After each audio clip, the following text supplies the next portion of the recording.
আর ছোট যে ছেলেগুলা ওগুলো আমাকে বেশি প্রপোজ করে। আমার জানি না আমার ভাগ্য কি এটা নাকি, বাট আমি সিনিয়র থেকে জুনিয়রের প্রপোজাল বেশি পাই। আমি ভালোবাসাবাসীর মধ্যে নাই। এই যে একটা মিথ্যা কথা বললো,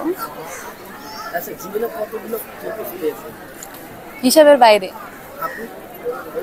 গোনা নাই না, এত না, কমই 1000। যদি আমি এভাবে আমার আন্দাজে করি তাহলে 2000ই হবে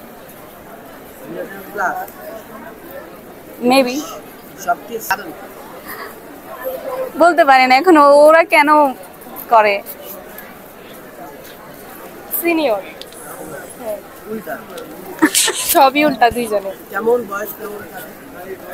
এই যে আমার থেকে না, মানে বয়স বলতে এই যে 21-22 বা 25-26 এইরকম।